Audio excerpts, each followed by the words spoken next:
ABC News is reporting that Jack Smith has now subpoenaed Steve Bannon. Now, that subpoena first came out apparently in late May. This news is breaking tonight, and it's for the Washington, D.C. grand jury.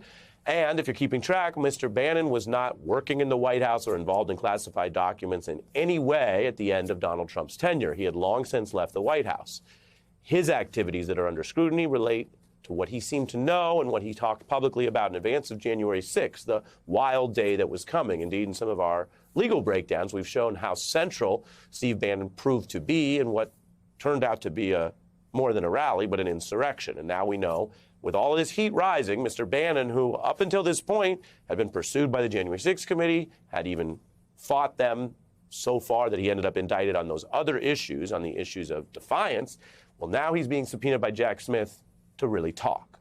That is more than one piece of breaking news, and I want to bring in our experts, former civil prosecutor from SDNY, Maya Wiley, who now runs the Leadership Council on Civil and Human Rights, and former federal criminal prosecutor John Flannery.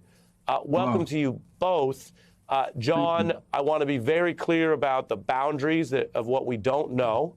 No one knows when and how Jack Smith is going to move. I've emphasized that.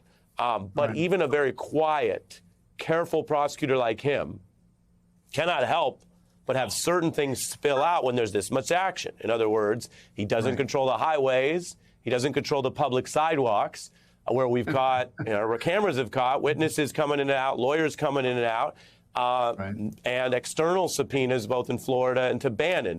Is this getting hotter? I think we're getting ready for ramming speed.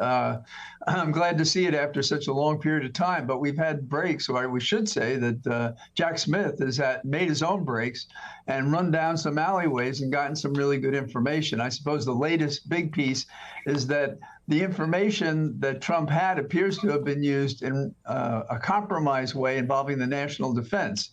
And I know that hasn't been confirmed yet, that that's the prosecution, the espionage prosecution, with a 10-year penalty if it is. But that's pretty important. And when you knit it together, you have Trump. Well, we know he took documents. We know he has them. He has a mind meld that he thinks says he can change them from classified to unclassified. He skated past the subpoena, and then they had a search warrant to find documents that hadn't been produced. The proposed espionage charge is not tied to classified documents. It's any document at all. So the exposure is terrific. And I have a feeling that when we say Bannon is going to be called before the grand jury, maybe they're giving everybody a last run to think again whether they want to talk and cooperate with the prosecution, or as we prosecutors used to say, you're either on the bus or you're under it. Yeah, you just laid it all out. I mean, on the Bannon piece, he was already under the bus for defying the Jan 6 committee, Maya. He has other legal problems. And yet, as John reminds us, going in to talk to Jack Smith in the criminal context is even more severe than the conviction that Bannon was hit with for defying Congress. What do you see here, Maya? Well, I agree with John. I mean, let me just say, first of all, without regard to whatever they want Bannon for or don't want him for, I think they have had, frankly, one of the best witnesses and evidence providers they could have had in Donald Trump himself, who has said over and over and over again in public, including just last week in a Fox News town hall. He said it on CNN. He said it in Iowa. He kept the documents. He thinks he could keep the documents. The archives itself turned over 16 records that showed that he understood, as well as his top advisors, how to declassify documents. And to John's point, if it's an espionage charge, doesn't matter if he did or didn't. It's completely irrelevant. The question is, did he retain them?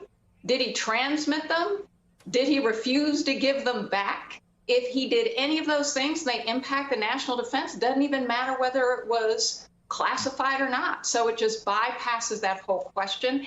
And that's why you have Donald Trump's own allies, his former attorneys from Ty Cobb to the protect him at almost any cost, Bill Barr, saying he's in trouble, because it doesn't take much to look at just the public record here and say he's in trouble.